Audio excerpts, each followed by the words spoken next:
Number 10. The anoxic superglue. A figure crouches beside a smoldering fire. He is a Neanderthal. He is not cooking meat. He is not warming his hands. He is focused entirely on the white, papery skin of a downed birch tree. With a sharp piece of flint, he peels the bark away in long, continuous strips. He tightly rolls the bark into a dense cylinder and places it into a small, deliberately excavated depression in the damp earth. Then he covers it, first with a layer of dry grass, then with wet mud, and finally with a thick, suffocating blanket of hot ash and glowing coals from the fire. He is not just playing with dirt, he is executing a precise, multi step chemical synthesis. He is starving a localized environment of oxygen to force a phase change in organic matter. In 2001, a team of archaeologists excavating the Campitello quarry made a discovery that quietly sent shockwaves through the scientific community. Embedded in the Pleistocene clay, they found a small, seemingly unremarkable stone flake. But attached to the base of this sharp stone was a hardened, black, tar-like substance. Radiocarbon dating and chemical analysis revealed exactly what it was. It was the oldest known synthetic material ever created by hominids. It predated the arrival of Homo sapiens in Europe by over 150,000 years. It predated the invention of written language, agriculture, and the wheel by a margin of time so vast it is difficult for the human brain to process. The black substance was birch bark pitch. And its very existence on that stone flake proves that Neanderthals possessed an understanding of chemistry that rivals modern engineering.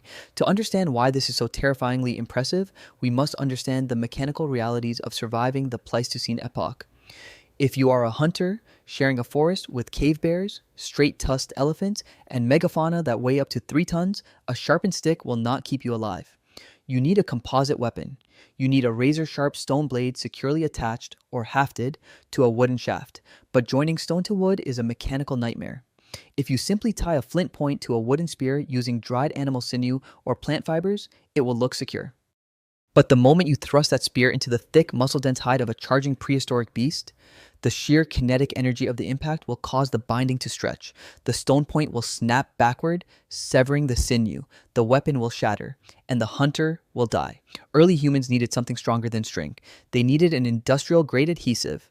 They needed a shock-absorbent, waterproof epoxy that could bind two completely different materials together under catastrophic force. You cannot find this kind of adhesive dripping from a tree. Naturally occurring tree resins, like pine sap, are practically useless for heavy weaponry. When pine resin dries, it becomes highly brittle. The moment a pine resin glued spear strikes a bone, the glue shatters like glass. The only viable solution was birch bark pitch. When properly synthesized, birch pitch cures into an incredibly strong, malleable adhesive that absorbs kinetic shock without cracking. But there is a catch. Birch bark does not naturally bleed pitch. You cannot harvest it. You have to manufacture it. To extract pitch from birch bark, you must subject the bark to a highly specific thermochemical process known as dry distillation or pyrolysis. Here is the thermodynamic problem. If you take a piece of birch bark and throw it into a fire, it simply burns. It turns to useless white ash. The extraction of pitch requires the breakdown of lignin at the molecular level, which only occurs within a highly restricted temperature window, precisely between 340 degrees Celsius and 400 degrees Celsius. If the temperature drops below 340 degrees Celsius, the chemical reaction never triggers. If it exceeds 400 degrees Celsius, the chemical bonds disintegrate, and the yield is ruined. But maintaining a microscopic thermal window is only half the equation. The entire reaction must take place in an anoxic environment, a complete vacuum of oxygen. If even a single gust of wind, a single breath of oxygen, touches the birch bark while it is heated to 340 degrees Celsius, the bark instantaneously autocombust. How did a species with no digital thermometers, no metal kilns, and no ceramic vessels engineer an airtight, temperature-controlled vacuum chamber inside a dirt fire pit? The sheer complexity of this question haunted modern archaeologists. When researchers first identified the Campitello tar, they understood the basic chemistry. In laboratories, using glass beakers, hermetically sealed metal tins, and digital temperature regulators, modern scientists could easily extract birch pitch. But then, the academic community issued a challenge: step out of the laboratory. Archaeologists attempted to recreate the pitch using only the tools available to a Neanderthal 200,000 years ago. No metal, no ceramics, just dirt, bark, stone, and fire. They failed. For years, highly educated modern scientists went into the woods and repeatedly humiliated themselves. They buried bark in ash, but tiny pockets of oxygen leaked through the soil, and the bark burned to a crisp. They tried coating the bark in thick wet clay, but the moisture threw off the thermal conductivity, and the internal temperature never reached the 340 degrees Celsius threshold. They ended up with nothing but scorched, crumbly dust. It took modern researchers decades of trial and error, cross-referencing failed experiments in peer-reviewed journals to finally figure out the exact ratios of ash to ember, the exact depth of the trench, and the exact species of birch required to reliably synthesize a ceramic pitch. A Neanderthal figured this out 200,000 years ago, and they did not discover this by accident. You do not accidentally tightly roll 50 strips of birch bark. You do not accidentally bury it in a perfectly sealed anoxic earth mound. You do not accidentally maintain a localized thermal threshold of 340 degrees Celsius for hours without letting a single flame touch the wood. The synthesis of birch bark pitch requires a cognitive process known as a chain operatoire, a deeply complex sequence of operational steps. What makes this truly indicative of high-level genius is the invisibility of the result. When a human chips a stone tool, they can see the tool taking shape with every strike. They receive immediate visual feedback. But when synthesizing pitch, the entire chemical reaction happens underground, completely out of sight. The Neanderthal had to hold the abstract concept of the final product in their mind for hours, trusting a completely invisible process, relying purely on their mastery of thermodynamics and environmental engineering. They were not grunting brutes blindly banging rocks together. They were the first chemical engineers on Earth. They looked at a tree and saw invisible molecular potential. Then, they bent the laws of thermodynamics to extract it. By mastering the invisible world of chemistry, our ancestors secured the mechanical integrity of their weapons. They ensured their spearheads would not shatter against the ribs of a cave bear. But a weapon is entirely useless if it cannot reach its target with lethal force. And to take down the fastest, thickest, most heavily armored apex predators of the Pleistocene, early humans couldn't just rely on the chemical bonds holding their spears together. Thrusting a spear by hand meant getting within arm's reach of a 1-ton beast capable of crushing a human skull with a single swipe. They needed range. They needed velocity, but the human arm has strict biological limits. A human shoulder can only rotate so fast. A human bicep can only generate so much kinetic energy. So, our ancestors did what they always did when faced with a biological limitation. They mathematically calculated a way to shatter it. They engineered a device that manipulated the laws of physics, leverage, and aerodynamics to turn a wooden dart into a ballistic missile. A weapon so devastatingly efficient, it fundamentally altered the food chain and brought early humans terrifyingly close to breaking the sound barrier. Number 9, the kinetic amplifier. The ground vibrates. Through the dense, dry brush of the Pleistocene steppe, a bison antiquus is charging. It is a terrifying biological engine of muscle and bone, an ancestor to the modern buffalo, standing 7 feet tall at the shoulder and weighing over 3,500 pounds. It is accelerating toward a lone human figure at 30 miles per hour. The human does not run. They stand perfectly still, gripping a long, thin projectile, but their hand is not touching the shaft of the spear. Instead, they are holding a separate, strangely carved piece of wood, roughly 2 feet long, with a small hook carved into the back end. The human steps forward, planting their front foot, and violently whips their arm downward. There is a sharp whipping crack, resembling the snap of a high-tension cable. The projectile vanishes in a blur, crossing 40 yards of open space in a fraction of a second. It strikes the bison with the kinetic force of a modern .357 Magnum bullet, shattering the ribcage and burying itself entirely inside the animal's chest cavity. The beast collapses. The hunter has just utilized a ballistic technology so mathematically sound, it completely overwrites the biological limits of the human body. They did not just throw a spear, they deployed an atlatl. To understand the engineering behind this device, we must first look at the mechanical limitations of our own anatomy. Humans are the only primates that can throw with lethal high velocity. This is due to a unique configuration in our glenohumeral joint, our shoulder. When a Major League Baseball pitcher winds up, the ligaments in their shoulder stretch, storing elastic energy before snapping forward to launch a 5-ounce baseball at 100 miles per hour. It is a marvel of evolutionary biology, but it has a hard physiological cap. While the human arm can throw a lightweight baseball at high speeds, It completely fails when scaling up to heavier projectiles. If you attempt to throw a solid wooden spear tipped with a heavy stone point by hand, your maximum velocity will plummet to around 30 or 40 miles per hour. At that speed, striking a 3,500-pound megafauna is not just ineffective, it is suicidal. The heavy stone point might pierce the outer layer of skin, but it will bounce off the dense skeletal armor underneath, merely enraging the animal.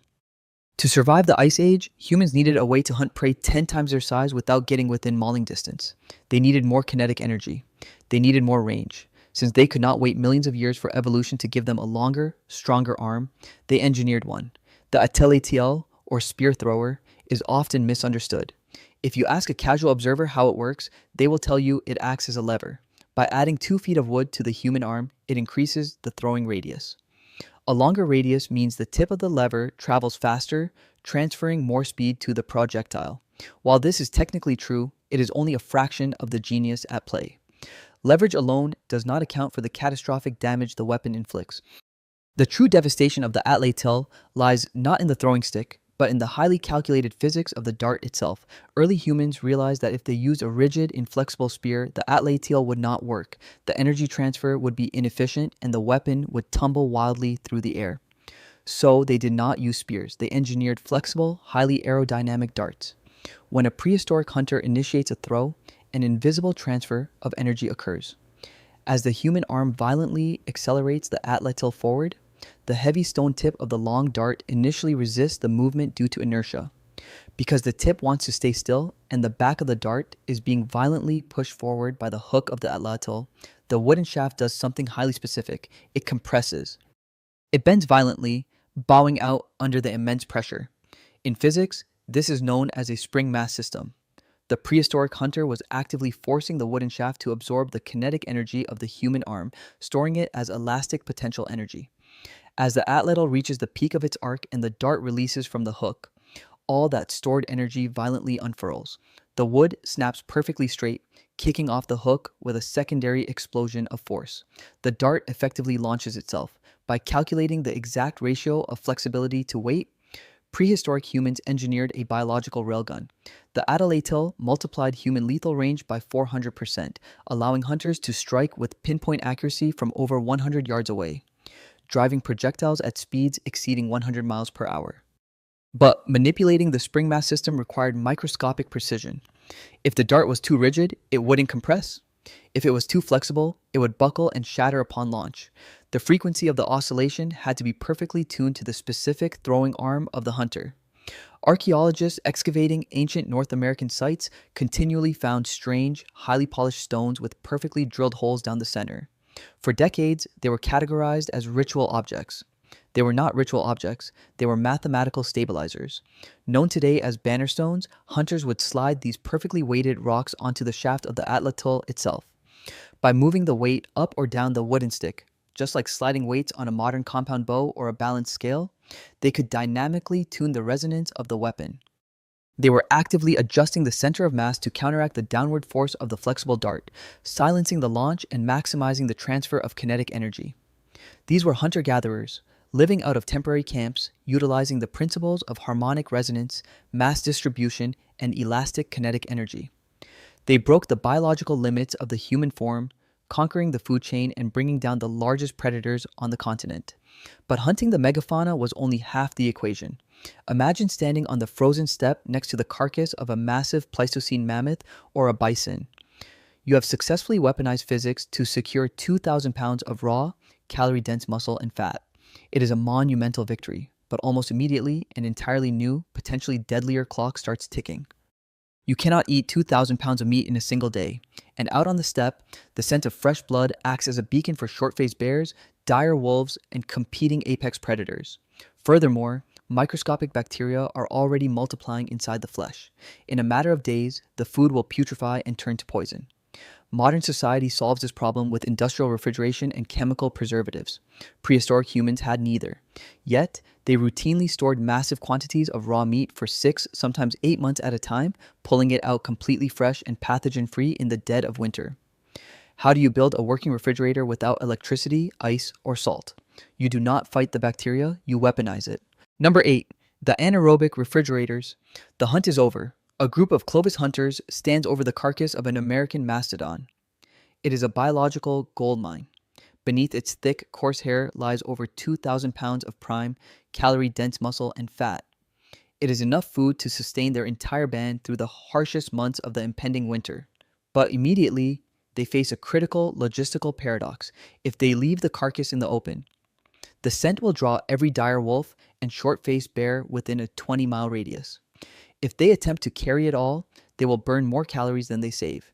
And if they simply wait, microscopic decomposition will render the flesh violently toxic within days. To modernize, their next move makes absolutely no sense.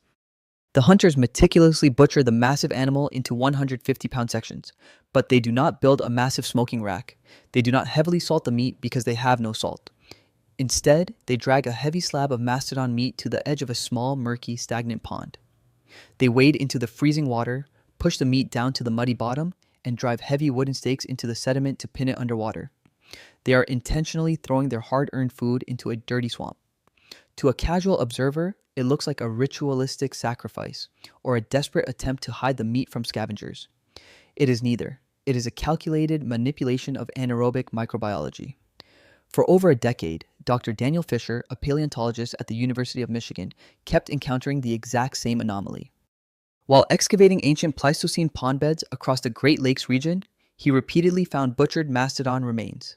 The bones were not scattered by floods, they were not gnawed by scavengers.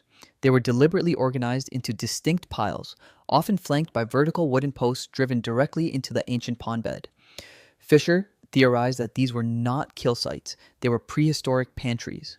But the scientific community was skeptical. Submerging raw meat in stagnant water is a universal recipe for putrefaction. Water breeds bacteria. Bacteria breeds rot. If a prehistoric hunter pulled a slab of raw meat out of a muddy pond after 6 months and fed it to their family, the resulting botulism or salmonella would wipe out their entire genetic lineage. Unless, of course, early humans knew exactly which bacteria they were utilizing. To test this seemingly suicidal survival tactic, Fisher conducted a modern experiment. He acquired a draft horse, an animal with a similar muscle density to Pleistocene megafauna. He butchered it using replica stone tools, divided the meat into sections, and sank those sections into a shallow, freezing pond. He left the meat underwater through the winter, completely exposed to the elements. Months later, as the spring thaw arrived, Fisher pulled the meat from the muck. By all conventional logic, it should have been a liquefied, toxic biohazard. Instead, the meat was entirely intact.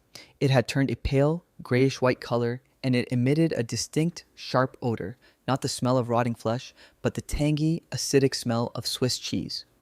Fisher cut off a piece of the prehistoric-style meat, cooked it, and ate it. He did not die. He didn't even get sick. The meat was perfectly safe for human consumption. How? Because the Clovis people had not just hidden the meat in the water, they had executed a massive macro-level fermentation process. When the hunters pinned the mastodon meat to the bottom of the pond, two critical environmental factors triggered. First, the deep pond bottom was a completely anoxic environment. It was completely starved of oxygen. The aerobic bacteria responsible for breaking down tissue and causing toxic rot simply could not survive there. They suffocated. Second, these specific cold water bogs and ponds are highly concentrated with lactobacilli, a naturally occurring lactic acid bacteria. As the meat sat in the oxygen-starved mud, the lactobacilli colonized the flesh. They began consuming the natural glycogen stored within the mastodon's muscles, converting it into lactic acid. As the acid built up, it drastically lowered the pH level of the meat. The Clovis people were not freezing the meat. They were pickling it. The lactic acid created an impenetrable chemical barrier. Lethal pathogens like Clostridium botulinum, the bacteria that causes botulism, cannot survive in highly acidic environments. By leveraging the specific microbial ecosystem of the pond, early humans weaponized one strain of bacteria to assassinate all the others. They engineered a system that preserved thousands of pounds of high-protein food for up to 8 months without electricity, metal, or salt. They possessed an applied working knowledge of food biochemistry and microbial colonization over 10,000 years before Louis Pasteur discovered the germ theory of disease. This cryologistic network of underwater meat caches fundamentally changed human migration. It meant humans no longer had to constantly follow the herds through the lethal winters. They could settle. They could build semi-permanent camps. They had guaranteed pathogen-free calories waiting for them under the ice. They had conquered starvation. But surviving the Ice Age required more than just a full stomach. The prehistoric world was violently unforgiving. If a hunter miscalculated the ballistic trajectory of their atlatl, or if the ice gave way during a mastodon hunt, the resulting trauma was catastrophic. A shattered bone or a severed artery out in the wilderness was considered a guaranteed death sentence. Modern medicine tells us that complex, life-saving surgery requires a sterile operating room, intravenous antibiotics, and highly trained anesthesiologists. But deep within a tropical jungle, 31,000 years ago, a prehistoric medical team proved that assumption entirely wrong. They were about to perform an operation so biologically complex, it would rewrite the history of human anatomy. Number 7. The 31,000-year-old surgeon. A child lies on the damp floor of a limestone cave screaming. Their lower left leg is crushed, mangled beyond the body's natural capacity to heal. In the hyper-aggressive biological environment of a tropical rainforest, an open, shattered bone is a death sentence. Bacteria are already swarming the wound. Sepsis is hours away. To save the child's life, the catastrophic damage must be removed. A figure steps into the flickering firelight. They do not carry a steel bone saw. They do not have access to a sterile operating theater, synthetic morphine, or manufactured penicillin. They are holding a piece of carefully flaked, razor-sharp chert. They are about to perform a major medical amputation. For a very long time, historians believed that advanced surgical intervention was a byproduct of settled agricultural societies. The prevailing narrative stated that complex medicine began in ancient Egypt or Greece, thousands of years after humans learned to farm. In 2020, deep inside the Sangkulirang Mangkalihat Peninsula of Borneo, a team of Indonesian and Australian archaeologists completely obliterated that timeline. While excavating the Liang Tabo Cave, researchers unearthed a skeleton designated as TB1. It belonged to a young hunter-gatherer who died roughly 31,000 years ago. As they meticulously brushed the dirt away from the remains, they noticed a glaring anomaly. The left foot and the lower third of the left leg were completely missing. Initially, the assumption was standard for Pleistocene discoveries. Perhaps the limb was bitten off by a crocodile, crushed by a falling rock, or scavenged by animals after death. But when paleopathologists placed the tibia and fibula under a microscope, they froze. There were no jagged bite marks. There was no splintering from a traumatic crushing impact. The bone ended in a perfectly clean, straight, oblique cut. But it was what happened after the cut that shocked the scientific community. The ends of the severed bones were completely smooth and rounded. In osteology, this is known as bone remodeling. It is a biological process that only occurs when living bone tissue heals over a massive trauma. The remodeling on TB1's leg was extensive. It proved, beyond any shadow of a statistical doubt, that this individual did not die during the event. They survived. In fact, the bone growth indicated that the amputation took place when they were a child, and they lived for another 6 to 9 years, traversing the rugged, mountainous terrain of Borneo on an amputated stump before eventually dying in their late teens. To truly understand the terrifying genius of this event, you must understand the clinical reality of a surgical amputation. It is not simply a matter of chopping off a limb. That is butchery. If you just cut off a human leg, the patient will die within minutes from catastrophic hemorrhagic shock. The human leg contains major vascular pathways, including the anterior tibial artery. When severed, the human heart will pump the body's entire blood supply out of the open wound in a matter of heartbeats. In the 19th century, during the American Civil War, in field hospitals equipped with metal scalpels, bandages, and trained doctors, the mortality rate for a leg amputation was horrifyingly high. Patients routinely bled to death on the table or died days later from gangrene. Yet, 31,000 years ago, a prehistoric surgeon successfully amputated a human leg with 0 fatalities. How? Because the surgeon understood human anatomy on a systemic level. To prevent the child from bleeding to death, the prehistoric medical team had to locate and compress the major arteries. They had to employ a localized tourniquet or perhaps even practice vein ligation, manually tying off the blood vessels using animal sinew or plant fibers before making the final cut. But stopping the blood was only the first impossible hurdle. The human nervous system is fragile. The sheer, unadulterated agony of a stone blade slicing through muscle, nerve clusters, and bone marrow is enough to induce fatal neurogenic shock. The brain simply short circuits, the blood pressure plummets, and the organs fail. The child survived the shock. This strongly implies the prehistoric surgeon utilized botanical anesthetics. Borneo is one of the most biodiverse regions on Earth. Early humans did not just forage for calories, they cataloged the neurochemical properties of the jungle. They synthesized localized painkillers from indigenous flora, dulling the central nervous system enough to keep the child conscious and breathing while their leg was detached. And then came the deadliest enemy of all: infection. A prehistoric tropical rainforest is a microscopic war zone. The humidity, the soil, and the insect life carry thousands of strains of lethal bacteria. Leaving a massive, open, bleeding stump exposed to the jungle air is a biological guarantee of sepsis. To combat this, the surgeon applied botanical antiseptics.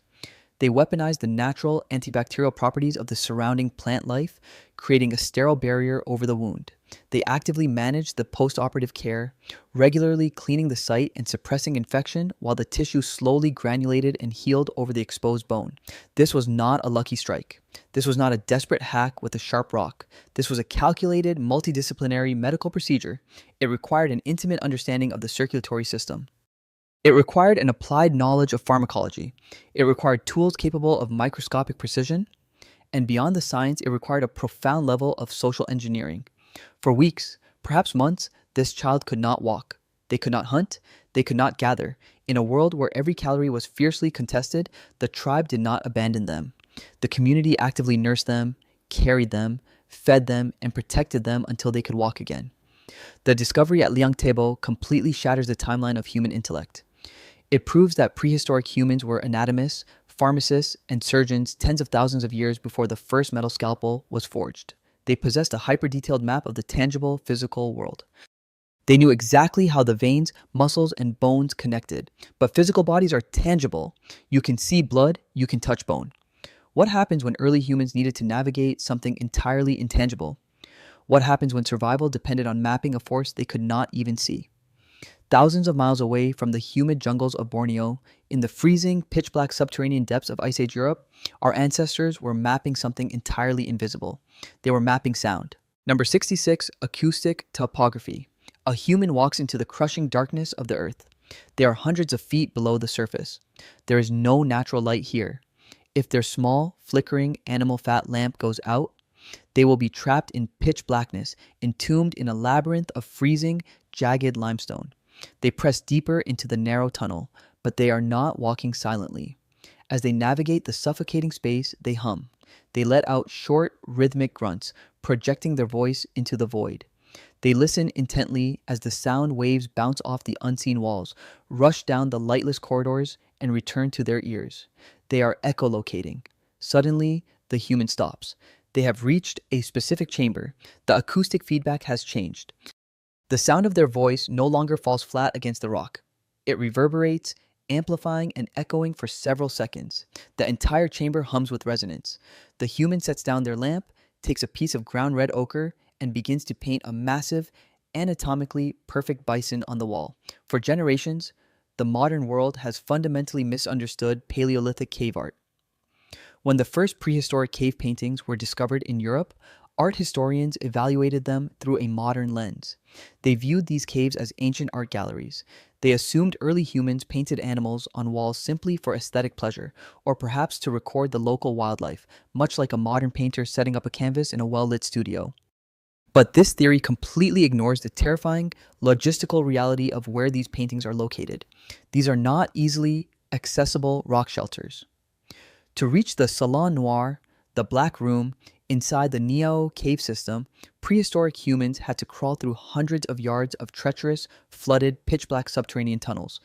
They bypassed perfectly smooth, easily accessible walls near the entrance to paint in the most dangerous, remote, claustrophobic depths of the earth. Why risk death in the dark? Because they were not looking for a blank canvas. They were looking for an invisible physical frequency.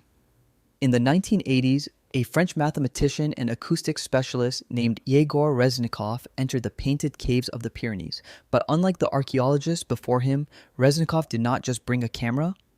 He brought his voice. He began to meticulously map the acoustics of the caves. He would walk through the dark tunnels, vocalizing at different pitches, measuring how the sound interacted with the physical architecture of the rock. He noted where the sound fell flat and where it echoed and amplified. Then he laid his acoustic map directly over the archaeological map of the cave paintings. The results were completely staggering. There was a nearly 90% correlation between the locations of the paintings and the points of maximum acoustic resonance in the cave. The denser the paintings, the stronger the acoustic reverberation. In the highly resonant chamber of the Salon Noir, the walls are covered in dense, magnificent murals of ibex, deer, and bison. But when Reznikov tested the acoustically dead zones of the cave, smooth, flat walls that would be perfect for painting, he found absolutely nothing. The prehistoric humans had intentionally ignored the best visual canvases in favor of the best acoustic amplifiers. They were not decorating the cave. They were playing it like an instrument.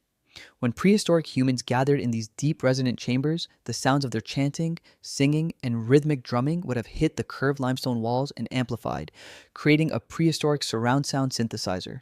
The resonance would cause the very rock to vibrate.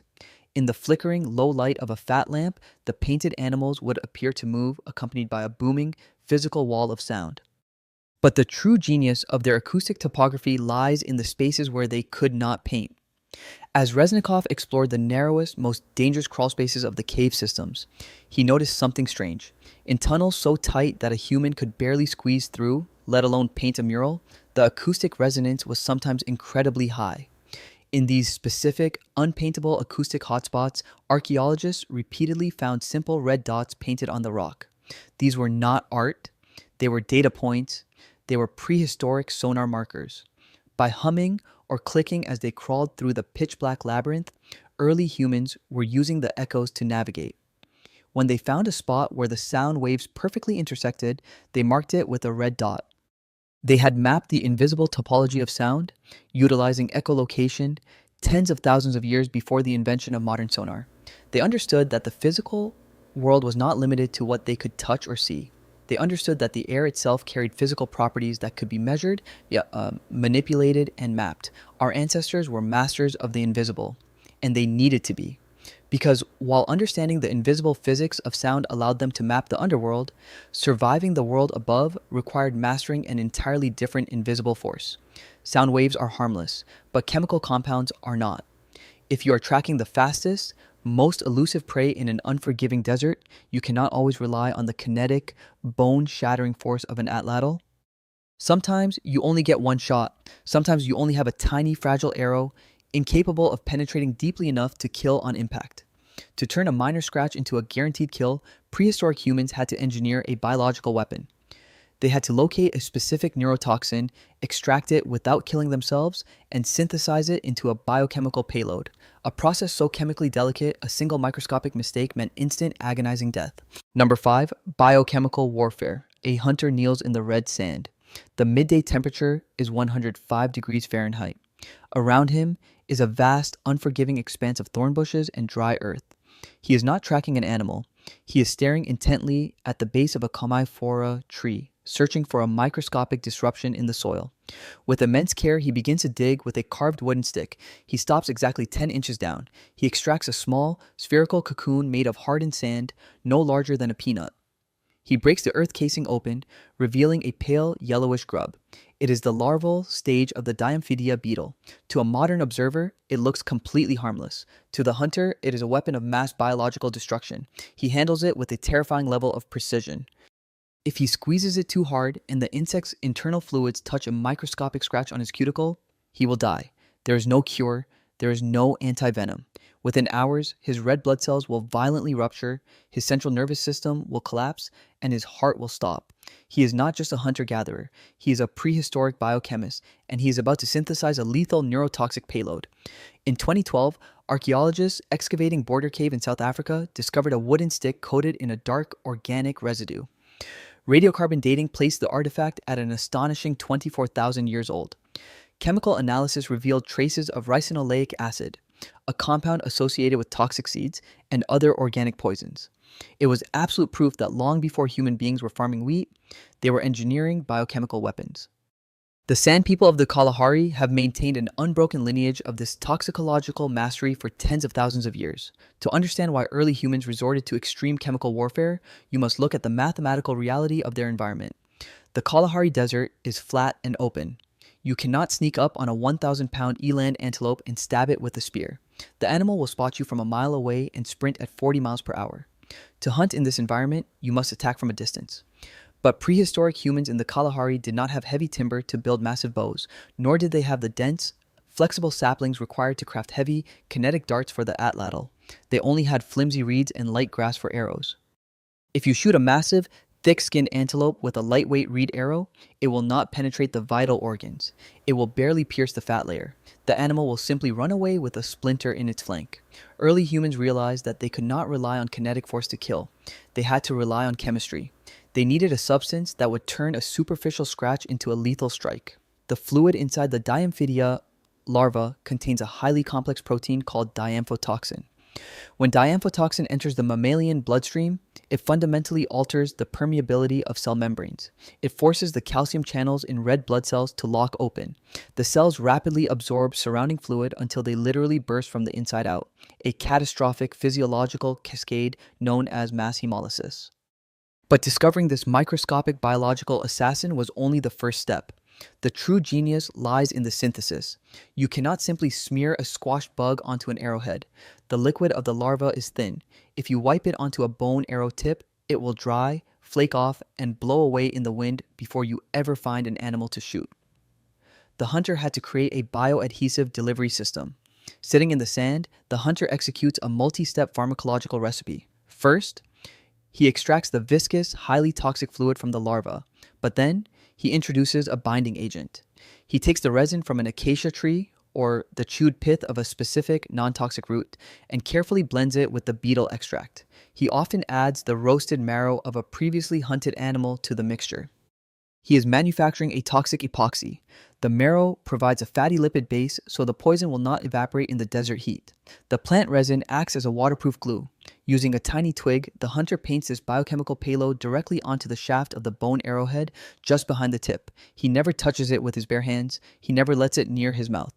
Yet, paradoxically, when the hunter successfully shoots an antelope, tracks it for 2 days as the toxin slowly dismantles the animal's circulatory system, and finally butchers the beast, he and his family will eat the meat completely raw or lightly roasted. And they will not die. How did prehistoric humans know that a toxin capable of dropping a half-ton beast wouldn't kill the humans eating it? Because they possessed a fundamental working knowledge of the human digestive tract. Diamphotoxin is a large molecule protein. It is lethally active only when introduced directly into the vascular system. If it is ingested orally, the extreme hydrochloric acid in the human stomach instantly denatures the protein, breaking it down into harmless amino acids long before it can reach the bloodstream. Prehistoric humans understood the distinction between intravenous lethality and oral safety tens of thousands of years before the invention of the modern hypodermic needle. They bypassed the physical limitations of their lightweight weapons by outsourcing the killing force to microscopic molecules. But the chemical payload is only as effective as the delivery system. The poison cannot do its job if the arrow bounces off the animal's hide. The hunter needed a projectile tip capable of piercing tough, dense leather. And more importantly, the tip had to detach inside the animal, ensuring the poison shaft stayed lodged in the flesh rather than falling out as the animal ran. Creating this specific, detachable, armor-piercing microblade required manipulating stone, not just chipping a rock, but fundamentally altering the molecular structure of the stone itself to achieve a razor edge sharper than modern surgical steel. They were about to invent interchangeable parts. They were about to engineer the microchip of the Stone Age. Number 4, the Stone Age microchip. A human crouches by a fire, carefully burying a handful of dull, unremarkable stones in the hot sand beneath the coals. They are not cooking meat. They are not warming themselves. They are executing a highly controlled, high-temperature molecular alteration. They are baking rocks. To understand the sheer engineering brilliance of this act, we have to look at the mechanical problem prehistoric humans faced when designing projectile weapons. As we saw in the Kalahari Desert, a biochemical payload requires a highly specific delivery system. A heavy, hand-sized stone spearhead is useless for a lightweight arrow or dart. It is too heavy, ruining the aerodynamics. Furthermore, if you attach a massive stone point to an arrow and it strikes an animal's shoulder blade, the stone will shatter, destroying the entire weapon. Prehistoric hunters needed a point that was microscopic, lightweight, and capable of detaching inside the prey to leave the poison payload behind. They needed a microblade, but there was a severe logistical bottleneck. High-quality stone, like volcanic obsidian, is incredibly rare. It naturally fractures into edges sharper than modern surgical steel. But if you do not live near a volcano, you do not have obsidian. At Pinnacle Point, South Africa, the early humans only had access to a local rock called silkrete. Silkrete is terrible for toolmaking. In its raw form, it is highly porous and plagued with internal structural flaws. If you strike a piece of raw silkrete with a hammerstone, it does not flake cleanly. It crushes into useless, unpredictable, jagged chunks. Our ancestors were surrounded by a material that was chemically incapable of producing the razor-sharp microblades they desperately needed. So, they fundamentally changed the chemistry of the stone. In 2009, an international team of paleoanthropologists, led by Dr. Curtis Marian, analyzed thousands of tiny stone flakes recovered from Cave 16B at Pinnacle Point. When they placed the 71,000-year-old silkrete flakes under a magnetic resonance scanner, they discovered something impossible. The molecular signature of the stone did not match the raw silkrete found in the surrounding landscape. The prehistoric humans had altered its internal crystal lattice. The humans realized that if they subjected the inferior rock to a specific thermal threshold, they could burn off the water molecules trapped deep inside the stone's matrix. But just like the birch bark pitch in Europe, this was not a matter of simply tossing rocks into a fire. If silkrete is heated too quickly, the sudden thermal expansion causes the stone to violently explode, sending lethal shrapnel into the faces of the toolmakers. To manipulate the stone safely, the humans engineered an underground kiln. They buried the silkrete in a sandpit, built a fire over it, and slowly raised the temperature to precisely 350 degrees Celsius. They maintained this heat for hours, allowing the stone to slowly bake, before letting it cool over an entire day. When they finally dug the stones out of the ash, the silkrete had physically transformed. It had changed color, turning a deep, glossy red, and more importantly, the porous, crumbly rock had become glass-like.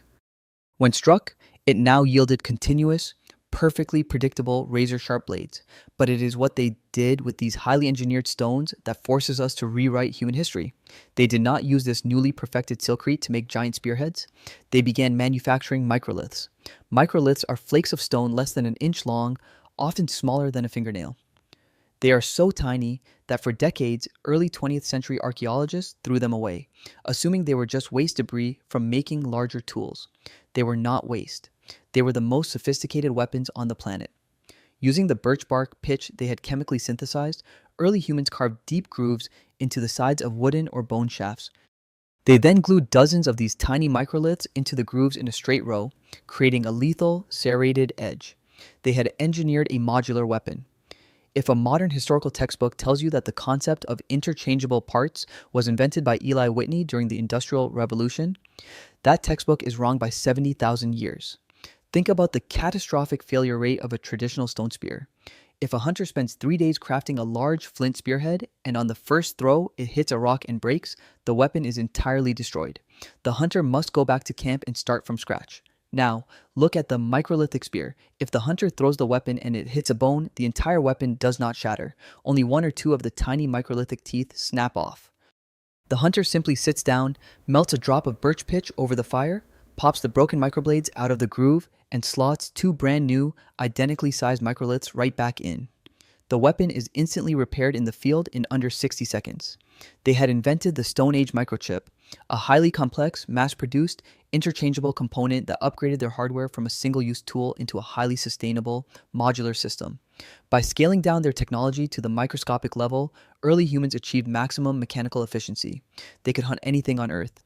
They could kill megafauna. They could harvest vast amounts of calories. But as the Pleistocene epoch ground on, the planet was preparing to throw a completely different kind of extinction-level event at them.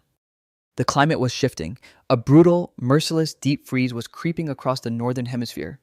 The temperatures in regions like modern-day Siberia and Alaska were about to plummet to negative 50 degrees Celsius. A modular spear cannot stop hypothermia. A biochemically engineered poison cannot kill a blizzard. To survive the deadliest winter in the history of the human race, our ancestors had to take the same microengineering they applied to stone and apply it directly to the human body. They had to design a second skin that defied the laws of thermodynamics. Number 3, biomimetic thermal armor. The ambient temperature is negative 50 degrees Celsius. At this extreme negative threshold, the physical world begins to behave differently. Trees explode as the sap inside them freezes and expands. If exposed to the air, human flesh suffers irreversible cellular death, frostbite, in less than 3 minutes. A lone hunter stands completely exposed on the open ice. They do not have a fire, they do not have a shelter, yet their internal core temperature remains at a perfect, heavily regulated 37 degrees Celsius. They are achieving a thermodynamic impossibility, and they are doing it entirely through the clothes on their back. Remember the microscopic bone needle we found in Chapter 1? This is where it was deployed, and it was not used to stitch together crude, primitive loincloths. For decades, the popular depiction of the Ice Age human showed a shivering caveman with a stiff, raw bear skin draped haphazardly over one shoulder. Biologically speaking, if an early human attempted to survive a Siberian winter wearing a draped animal pelt, they would be dead before sunset. A loose pelt allows wind to strip the boundary layer of heat from the skin. Worse, it fails to address the most lethal enemy in a sub-zero environment: sweat. In the Arctic, moisture is a death sentence. If a hunter sprints after a reindeer, their body will naturally generate heat and sweat. If they are wearing a heavy, untailored animal skin, that sweat has nowhere to go. It is trapped against the human skin. The moment the hunter stops moving, the sweat freezes into a sheet of ice directly against their body core, inducing catastrophic hypothermia. To survive the deep freeze of the Pleistocene, early humans could not just wear dead animals. They had to engineer a complex vapor barrier system. They had to invent biomimetic thermal armor. They approached clothing exactly the same way modern aerospace engineers approach a spacesuit. Every single material was selected for a highly specific, microscopic physical property. First, they engineered the base layer. They did not use heavy, dense furs for the layer touching the skin. They used the hide of the caribou, and they stitched it with the fur facing inward. They did this because they understood the cellular geometry of caribou hair. Unlike human hair, a caribou's guard hair is completely hollow. It is essentially a microscopic tube of dead air. When thousands of these hollow hairs are pressed against the human body, they create a trapped atmospheric layer, an organic equivalent to modern aerogel. Furthermore, the inward-facing fur naturally wickeded moisture. The hollow hairs pulled sweat away from the human epidermis, channeling the vapor outward toward the second layer of clothing, keeping the hunter's skin perfectly dry even during intense physical exertion. But a perfect base layer is useless if the wind cuts through the seams. This is why they needed the bone needle. The prehistoric tailors utilized a hyperdense, double-stitched overlapping seam, tightly binding the hides with waterproof animal sinew. They tailored the garments to the exact anatomical dimensions of the wearer, ensuring no dead space where cold air could pool. But their absolute mastery of biomimicry is most evident in the design of the hood. When a human exhales in negative 50 degrees, the moisture in their breath instantly crystallizes. If a hunter wore a hood made of rabbit or bear fur, the condensation from their breath would collect on the fur, framing their face, freeze, and blind them in a cage of ice. Prehistoric humans identified this vulnerability and systematically eliminated it. They sought out two very specific apex predators, the wolverine and the Arctic wolf. The guard hairs of wolverines and wolves possess a unique, microscopic cuticle structure that is heavily hydrophobic. It actively repels water. When the hunters stitch a ruff of wolverine fur specifically around the rim of their hood, the moisture from their exhaled breath could not freeze to it. The frost would simply form loosely on the guard hairs and fall away with a gentle shake of the head. They had engineered a frost-proof, actively venting, double-layered thermal barrier. But how does this prehistoric technology actually compare to the modern synthetics we rely on today? In modern laboratories, researchers have consistently tested traditional, prehistoric-style caribou skin clothing, still utilized by indigenous Inuit populations today, against the most advanced extreme cold weather gear issued by modern militaries and Antarctic expeditions. The modern suits are woven from expanded polytetrafluoroethylene. They are stuffed with synthetic, hydrophobic microfiber insulation designed in multi-million-dollar chemical laboratories. The researchers placed both sets of clothing on thermal mannequins and subjected them to extreme, simulated Arctic winds and sub-zero temperatures. The prehistoric technology won.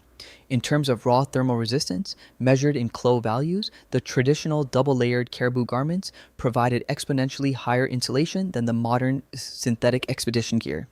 The modern gear lost heat through micro-compressions at the joints, while the ancient design maintained a near-perfect retention of the core temperature. Modern chemical engineering has still not surpassed the thermal efficiency of the prehistoric tailor. By weaponizing the microscopic structures of animal hair, early humans conquered the most hostile environments on Earth. They could hunt on the open ice. They could walk through blizzards. They could survive the dark, freezing extremes of a broken planet.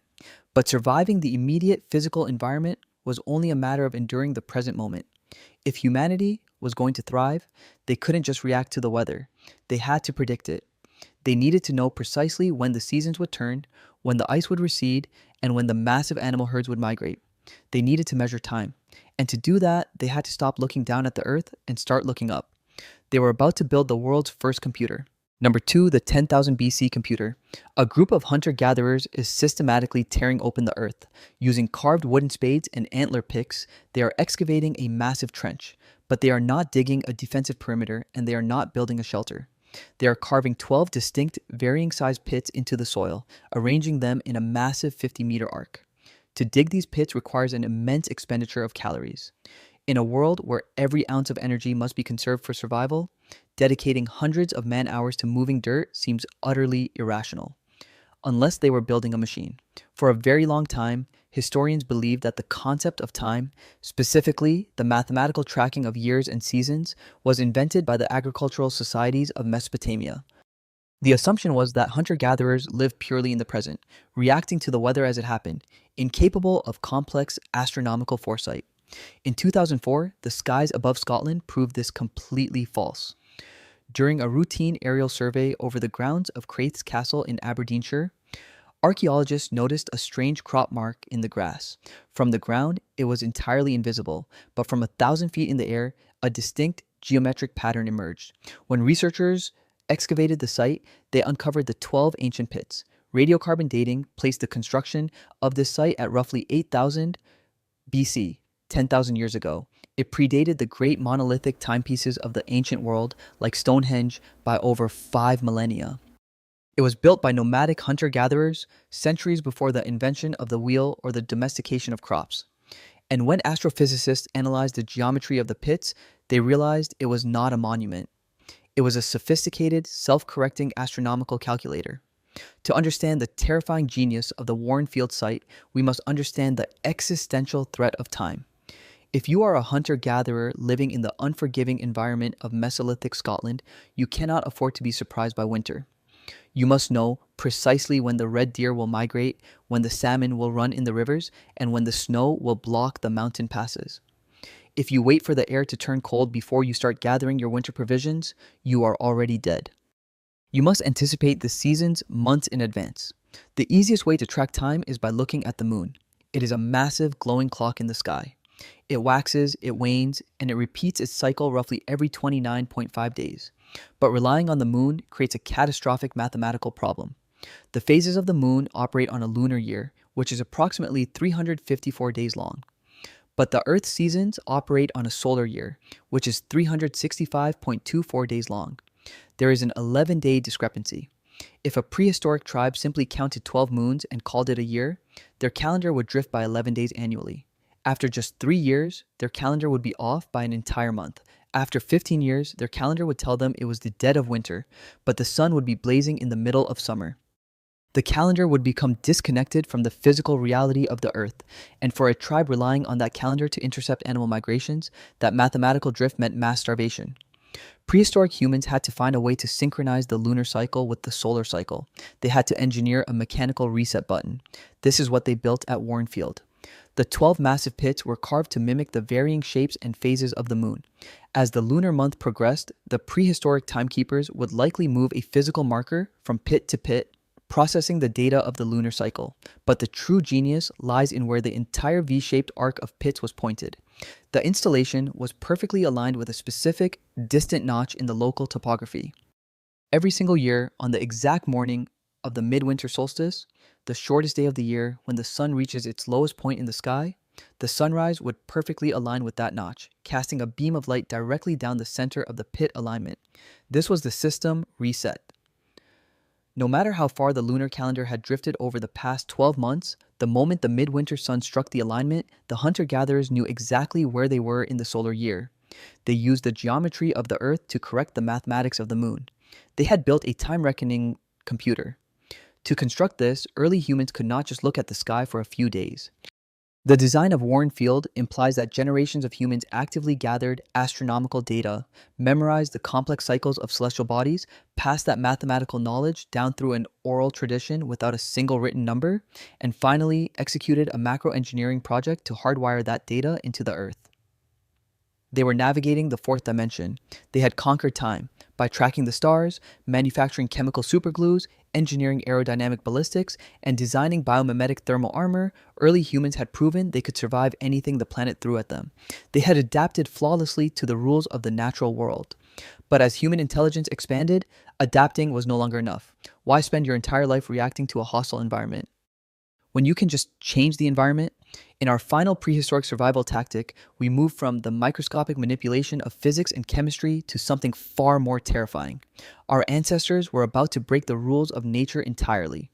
They were going to weaponize fire, not to cook a meal, but to fundamentally rewrite the evolutionary trajectory of an entire continent. Number 1. Macro terraforming. The horizon is engulfed in flames. A wall of fire is moving steadily across the Australian outback. The sky is choked with thick black smoke. From a distance, it looks like a catastrophic natural disaster, a lightning-induced wildfire tearing through the fragile ecosystem, destroying everything in its path. But as we push through the smoke, a completely different reality emerges. Human figures are walking casually alongside the wall of flame. They are not running in terror. They are carrying long, smoldering branches. Whenever the fire begins to die down, they step forward and intentionally ignite a fresh patch of dry spinifex grass. They are not fleeing the apocalypse. They are orchestrating it. For the first 9 tactics of this documentary, we have watched prehistoric humans adapt to their environments. We have seen them engineer localized chemistry to build weapons, map cave acoustics, and design biomimetic clothing to survive the cold. But 40,000 years ago, upon reaching the Australian continent, early humans took an evolutionary leap that defies comprehension. They stopped adapting to the Earth, and they forced the Earth to adapt to them. When British colonists first arrived on the shores of Australia in the late 18th century, they were completely baffled by the landscape. They expected an impenetrable, overgrown, hostile jungle. Instead, they found vast, open grasslands dotted with evenly spaced trees. It looked like a massive, beautifully manicured English park. The colonists assumed nature had simply designed the continent this way. They assumed the Aboriginal people were primitive nomads, wandering aimlessly through a naturally perfect hunting ground. They were disastrously wrong. The Australian landscape was not natural. It was a manufactured, continent-wide garden, engineered by the most sophisticated macro-terraforming project in human history. In 1969, an archaeologist named Rhys Jones coined a term that would revolutionize our understanding of prehistoric ecology: fire stick farming. Australia is a biological tinderbox. The dominant vegetation, the eucalyptus tree, is highly flammable. Its leaves are coated in highly volatile oils. If an Australian forest is left completely untouched, it continuously sheds dead bark, branches, and oil-soaked leaves, building a massive stockpile of highly combustible fuel on the forest floor. When a dry lightning strike eventually hits that unmanaged forest, it triggers a megafire, a wall of flame so intensely hot that it incinerates the soil, microbiology, crowns into the tree canopy, and creates its own apocalyptic weather systems. It sterilizes the earth.